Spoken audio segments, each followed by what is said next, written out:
Hello. My presentation is titled Discovering Your Identity in Science. Obviously, this title, Discovering Your Identity in Science, does not mean that I am going to tell you how to discover your identity, but I'm going to explain how I discovered my identity in science. And I want to encourage and support others who are on their unique journeys to discovering their own identity. My presentation will be more highlighting my journey itself, and I won't be focusing as much on my scientific content and research. There will be time for questions and answers at the end, but if you have more questions about my research or myself, please feel free to contact me at a later time. So I will begin with the obligatory baby picture. Yeah, here that is me as a baby. It's funny, I look back over some of the work that I've done in dealing with babies, and then I see myself as a baby. I'm wondering if those things that I recognize in babies that I see them doing, if I also did those things as well when I was a baby. Makes me think.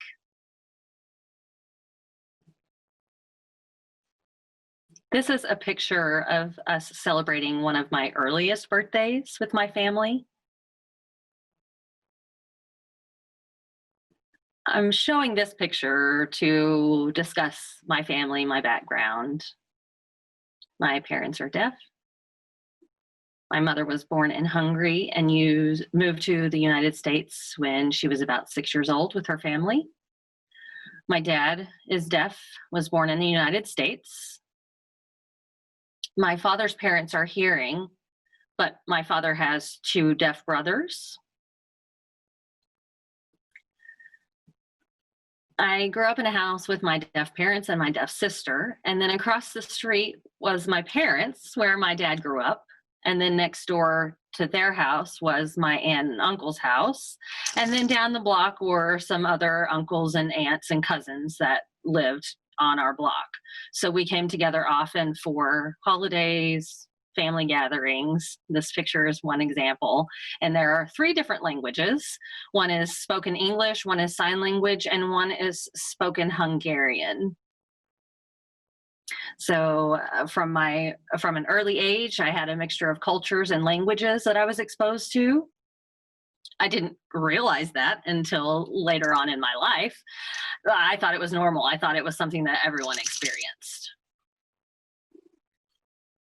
But then I learned that not all people knew sign language and not all people know spoken Hungarian, and you have to learn how to interact with people and communicate with people. Sometimes that requires gestures or going through other people to get your message across. Very interesting.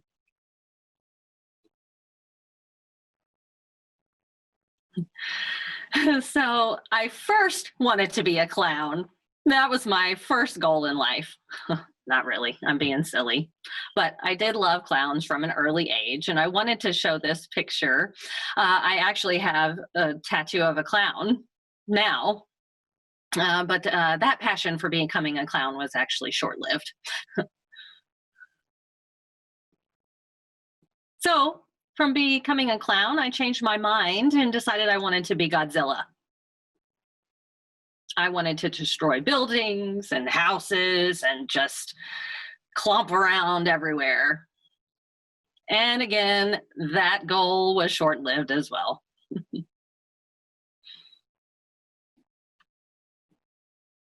So instead of becoming a clown or becoming Godzilla, my parents told me that I had to go to school. So I went to school, pre-K and kindergarten. I went with other deaf children. And this picture shows my graduation from, I believe, kindergarten.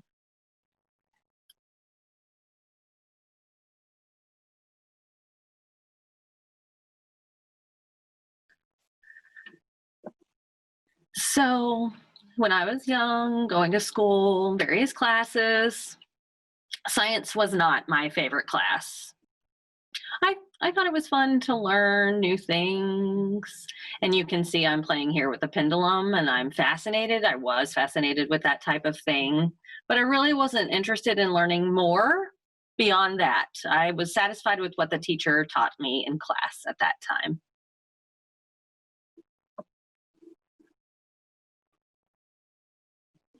The guy next to me in this picture, that boy, is my best friend, Vinny. He actually has done most of my tattoo work. I have several tattoos, and he's done many of them.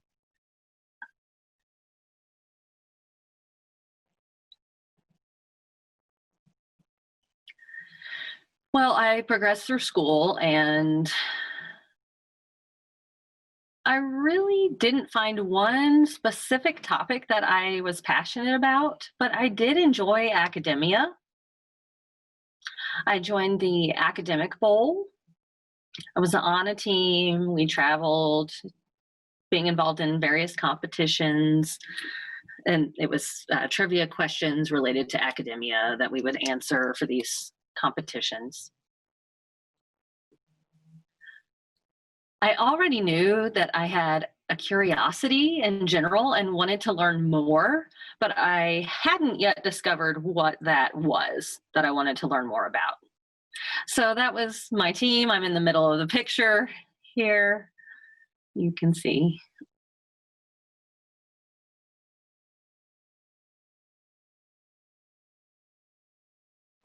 The academic bowl experience was a defining moment in my journey. I realized that I had a thirst and passion for knowledge.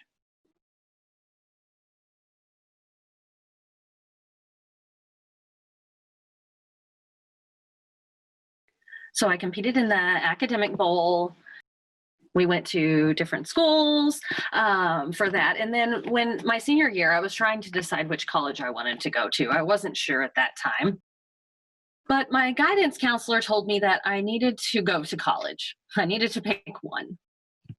So I told my parents that I needed to apply for college, and they were like, really? Okay. They weren't supportive, they weren't against it, they were fairly neutral to the idea. So when I was looking at RIT to apply and I had to put down a major, I really wanted to pick all the possible majors because I didn't know exactly what I wanted to do. It was difficult. So I chose business management as my degree. I was accepted to RIT, left home for the very first time. When I got to RIT, I became friends with one guy called Aaron. And he was roommate with another guy who you can see in this picture, Jason. So we often went to Aaron's apartment to hang out, and I would see Jason there. We started talking and then started to talk even more. And then we really started talking about school and life, and I would just throw out some observations from my life growing up and how my parents used language and how schools choose to teach deaf children.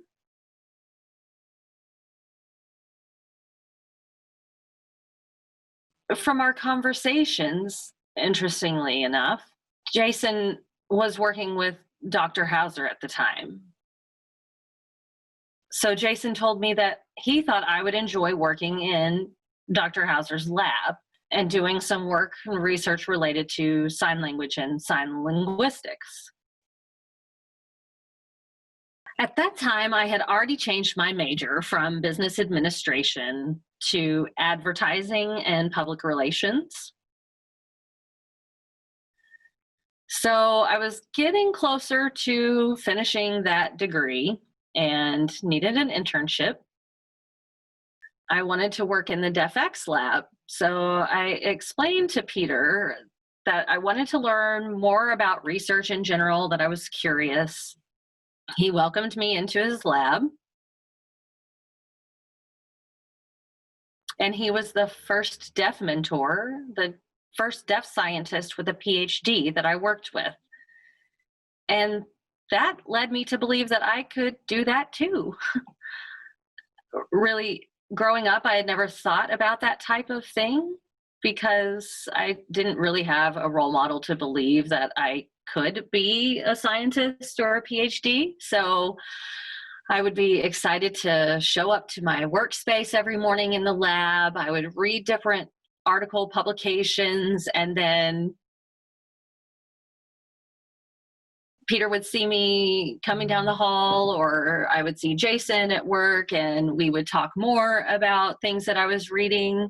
And really, Peter would give me 30 minutes of his time almost every morning just to have an opportunity to chat. So I was able to grow some of the ideas that I had inside and learn what I wanted to do.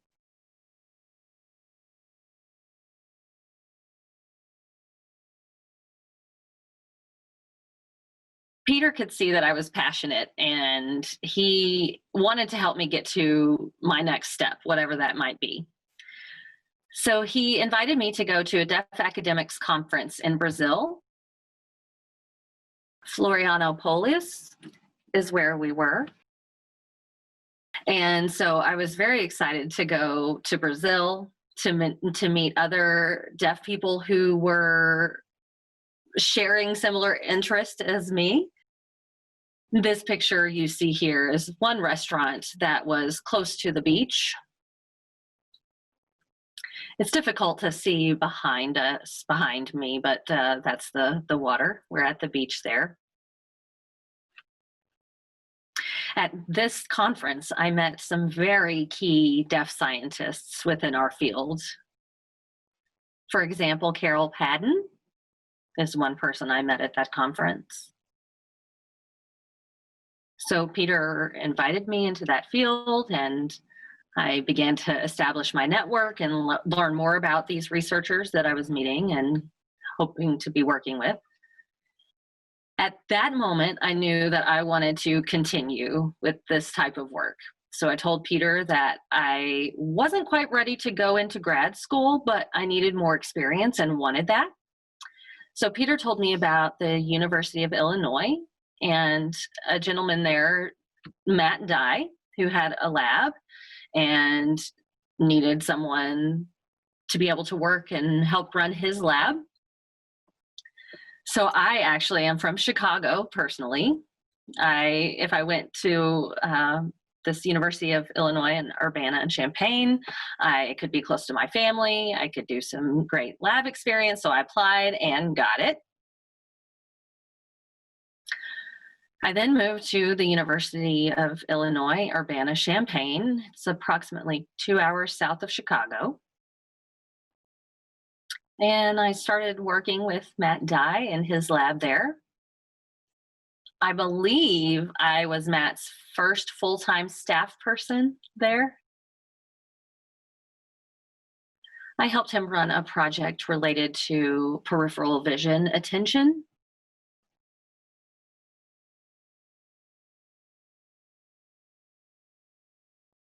My first formal poster, you can see in this picture, I presented at TISLR, the Theoretical Issues in Sign Language Research Conference.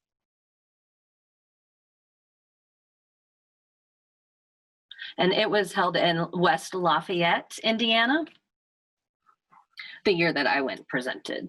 So I brought this poster. I did a poster presentation. People came by, had to explain about our research, our project from this poster.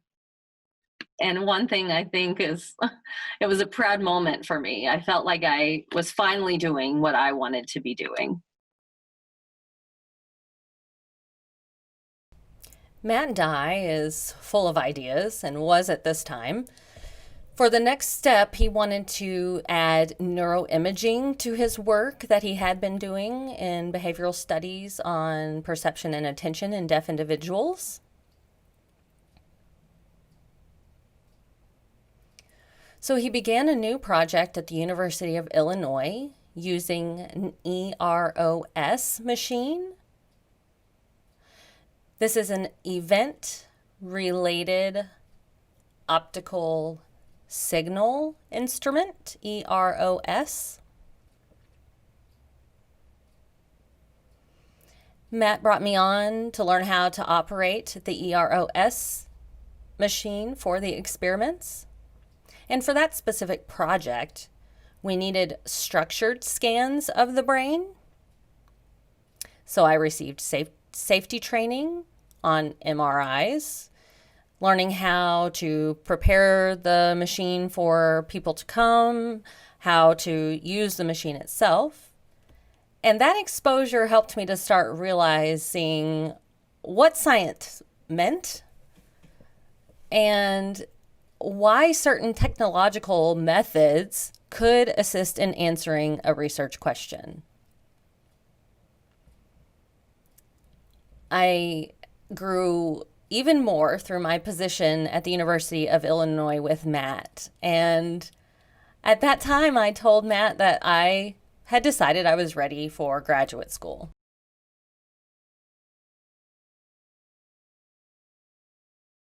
So Matt Dye had an interview with a newspaper, specifically about his research project. The newspaper and he talked about some of the people who helped him with his project. And so this is a snippet from that newspaper. Take a minute to read it.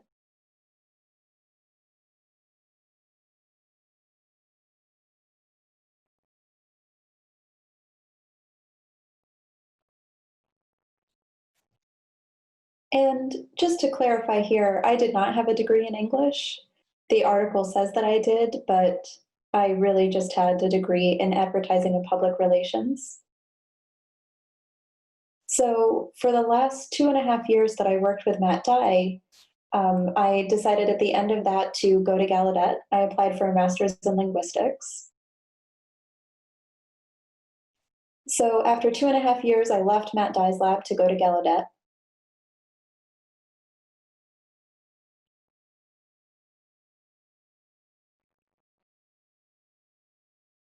And from there, I started my graduate studies at Gallaudet in the Department of Linguistics. And while I was working on my degree, I saw that there was a brain and language lab, BL2, which was run by Dr. Laura Ann Petito. And I was very interested in that. I really wanted to work with them. Although I was a student in linguistics, I reached out and asked if I would be able to work with Dr. Petito, and she said yes. So I started working in her lab, and I worked with them while they were setting up a new PhD program called PEN, which is a PhD in educational neuroscience.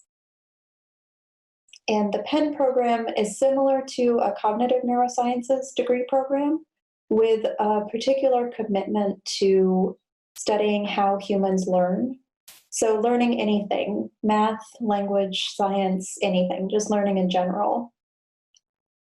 So the discoveries from educational neuroscience were intended to have applications to educational programs for parents to understand our research, to apply that to better educate children in the school setting, and to understand that children's brain activity is not represented only by their behavior alone. So the woman in this picture with the white shirt, that's Laura Ann.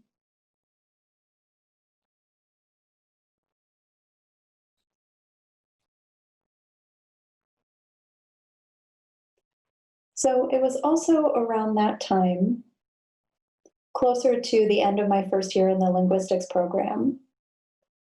And around that same time, I was applying for the PEN program. But at that time, I started writing a book chapter with Peter, talking about the advantages of learning sign language. So, and let me back up here a little bit.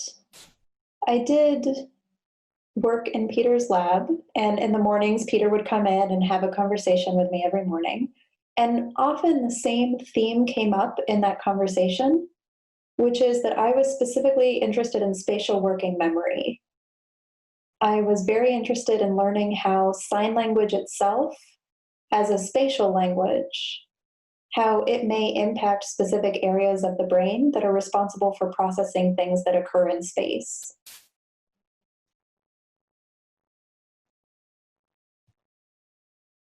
So when Peter was asked to write this book chapter, he asked me to work with him because he knew that my specific interests were in spatial working memory. So I was very excited to work with him and to collaborate to write this book chapter during my first year in the linguistics master's program.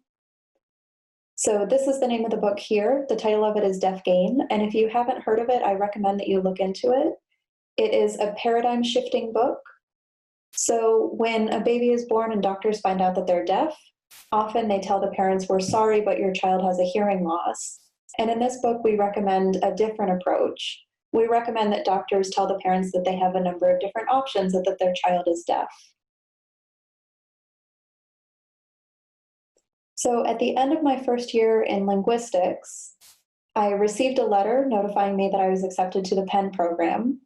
And it was a very hard decision for me because I enjoyed the linguistics program, but adding the brain part and the cognitive part, I knew that was what I was more interested in. So I made the very difficult decision to leave the linguistics program and enter the Penn PhD program.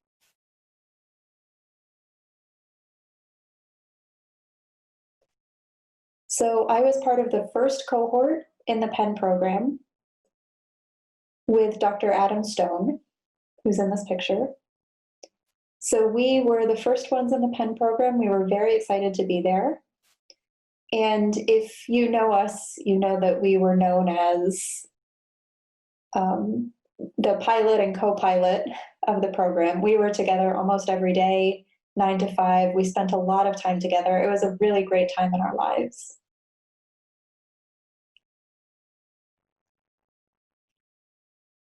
So during the Penn training, we were also required to learn a specific system called Fnirs. That's functional near infrared spectroscopy. So functional near infrared spectroscopy is basically when you measure the brain, in general, there are two different ways that you can do that. The first is by measuring blood flow, which is hemodynamics, or you can measure the electrical pulses in the brain. So if you don't know, your brain produces electrical activity that can be recorded, and that's a more direct measurement of the brain function, where the other way, using hemodynamics, is basically you get the electrical activity, but the blood is also circulating in the brain. So you can also measure the blood circulation within the brain. So Fnirs measures the blood flow within the brain. So we received a lot of training on that specific system and how to use that. And at the time, I also wrote a fellowship application, an F31, through the National Institutes of Health, which is a highly competitive grant. I wrote that during my first semester as a PhD student, and I received the grant. So I received funding through the F31. And that was historical for Gallaudet. I was the first person to receive an F31 at Gallaudet. And that was another very important moment in my journey where I really understood and realized that I could do this. I had the potential to do this. And I think before that, I was a bit unsure, but at that moment, I knew that I could do it and that if I ran into barriers, I could overcome them. So receiving a grant really validated that I could do it. I could be successful. And the man in the right of this picture is Congressman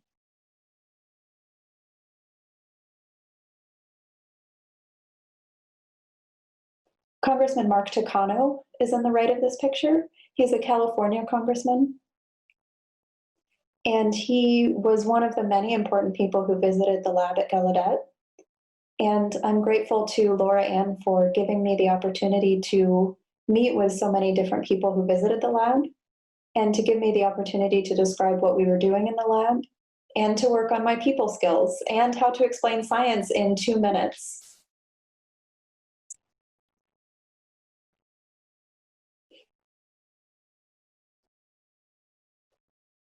So another important moment in my experience working with the BL2 lab is that Laura Ann wrote a very large grant.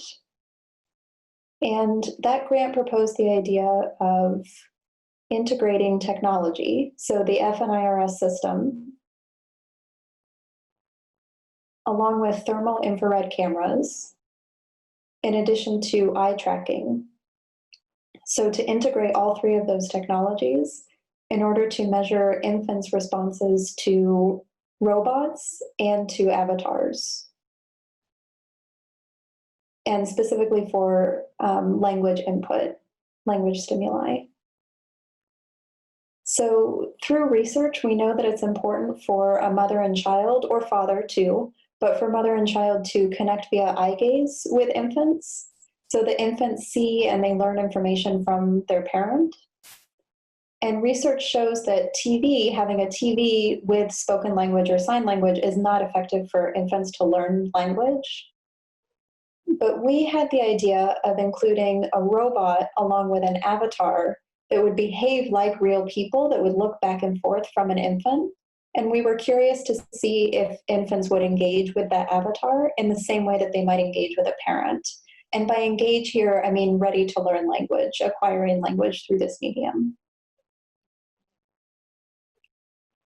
And the reason that I mention this now is because this project really impacted my thinking and made me think more about how to advance technology and how to answer new research questions. So I'll talk a little bit more about that later.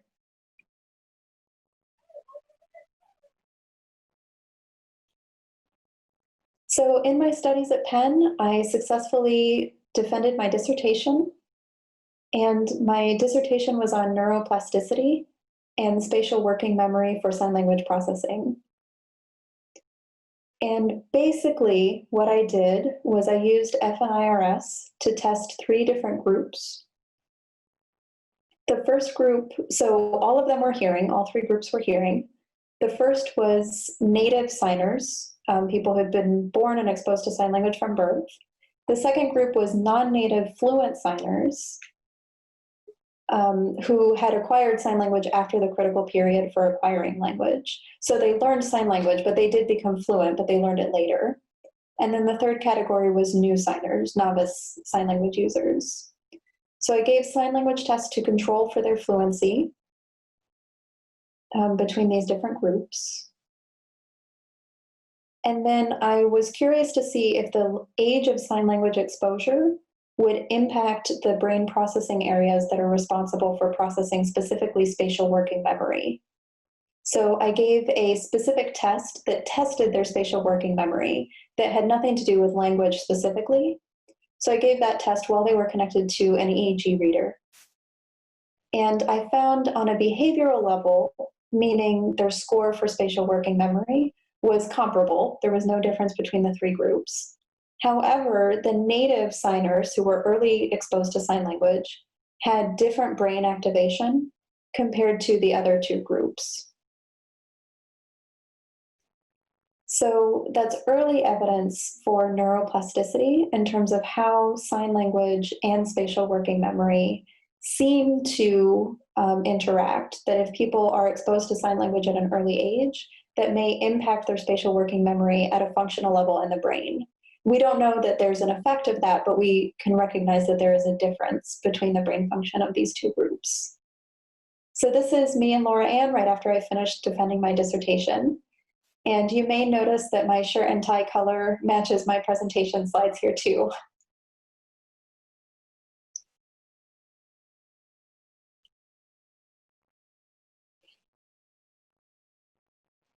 So if you remember, I mentioned when I worked for the University of Illinois, I was very excited to present my first poster at TSILR.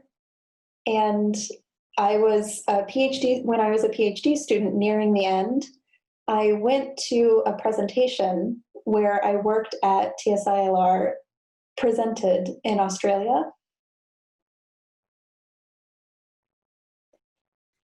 So I presented my work in Australia at TSILR here. And this was very cool. When I was working on my slides for this, I really, I didn't realize how obvious the growth was for me. I went from poster to giving a presentation here and presenting about my own work, which was just a very cool moment for me. And Adam, my co-pilot, is the one who took this picture. And funny enough, he tweeted this picture and he said, "Oh, look, it's cool to see 3 incidences of me and Geo. So you can see me standing on the stage, and then in the middle, you can see me signing an example of something. And then over on the right, you can see a film of me standing on stage again." So there are 3 incidences of Geo in this picture. So I graduated from Gallaudet with my PhD, and I got a postdoc fellowship at RIT. So it really feels like full circle for me. I went back to where I had already graduated as an undergraduate. And not only was I returning to RIT, but the person who I returned to work with was Matt Dye. And Matt Dye, of course, was the same person that I had worked with at the University of Illinois. So this is a picture of me in front of Rosica Hall, which is my new home at RIT. And now let me tell you more about what I do in Rosica Hall. So I do a few things. I work with Matt Dye on his R01, which is an award from the National Institutes of Health, in collaboration with the University of Colorado. And we call that project DISCO, which is the Deafness Implant Signing Cognitive Outcomes, which spells out DISCO. So for DISCO, we have tested hundreds of deaf college students using behavioral metrics as well as EEGs. Now, EEG is a neuroimaging method that this is the third neuroimaging method that I've used, that I've learned to use. So we've tested hundreds of deaf college students to see how they have, deaf college students with different language experiences, with different devices, and we are investigating the way that those devices affect their learning. So we are comparing deaf people who do not use sign language, who have a cochlear implant, compared to people who do use sign language who have a cochlear implant. Some of them learn sign early in life and some of them learn sign later. And then deaf people who sign and who don't sign, who don't have cochlear implants. So we're comparing a number of different groups here. And we are looking at the way that those groups' brain develops. So right now, this is a 5-year grant in total, and we just completed our 3rd year of the grant. I've presented at 2 different conferences about the work that I've done with DISCO as well. And so now we are starting to work on writing up the progress that we've made so far, and we're excited to see the results of our studies. So that's the R01 project, the DISCO project. And then for me, what I'm working on now and what I'm excited to do in the future, Jason and I, of course, Jason, the same person who pulled me in and introduced me to Peter in the first place, Jason and I are now working on writing our first grant together. It's an internal grant at RIT, an SPDI. And you can see the title of the grant there, Exploring the Relationship Between Shadowing Technique and L2-M2 ASL Learners' Mirror Neuron System. And basically, we are curious how shadowing, whether or not it's successful or an unsuccessful approach for teaching hearing people sign language, specifically in RIT's interpreting program. And we want to measure what happens in their brain when they're shadowing or when they're not shadowing. So it's a very cool collaboration. Jason is a professor of ASL interpreting, so he's an expert in that field. And then, of course, my expertise is in neuroimaging. And so we are combining and creating this new project, this new way of potentially teaching interpreters.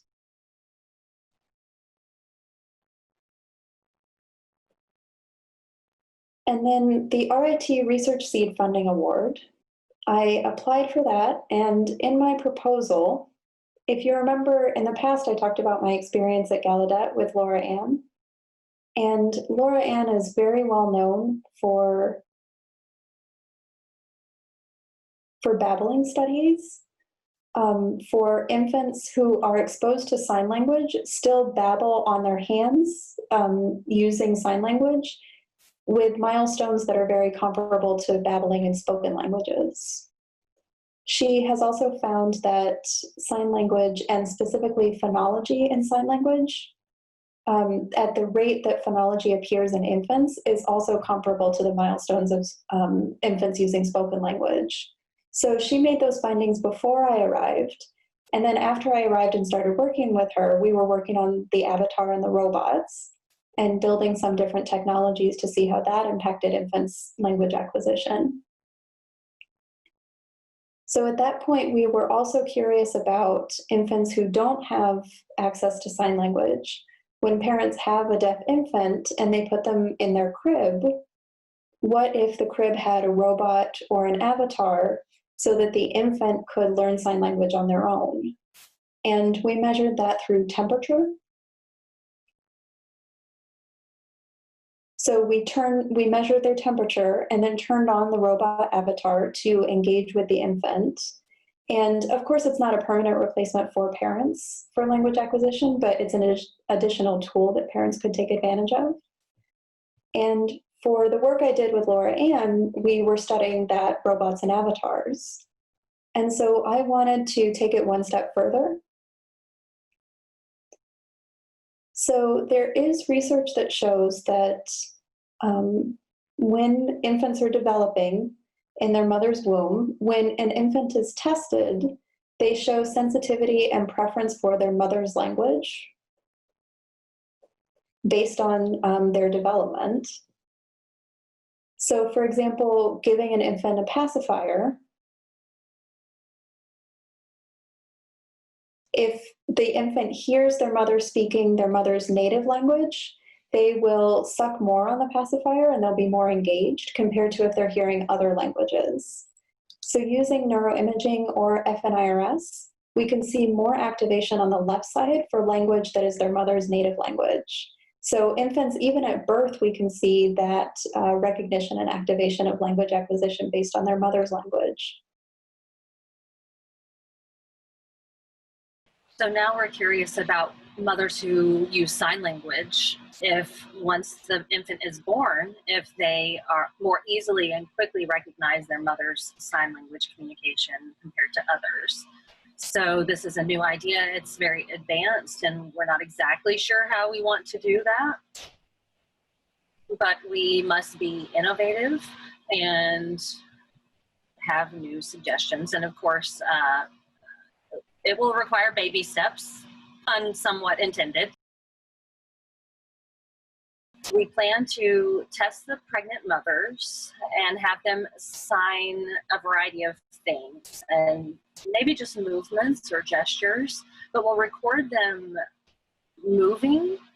So we want some type of technology that can capture, maybe have it attached to their belly and their wrist possibly, and then see if we can capture the data and analyze it in such a way that we can see a difference in movement. And then we can use this information to build a prototype that, like I was talking about in the crib, we could have maybe an experimental baby and see if it will respond to various movements. A few days ago, I called Peter and was chatting with him about what I plan to do next and so on and so forth. One question Peter asked me was, what do I want to be known for? So since that conversation, I've been thinking about that question. And this that I just explained is what I want to be known for. I want to discover if babies developing within a signing mother's womb will develop a preference for their signing mother's communication. I'm sure, hopefully, I hope over the next few years, I'll be able to answer that question.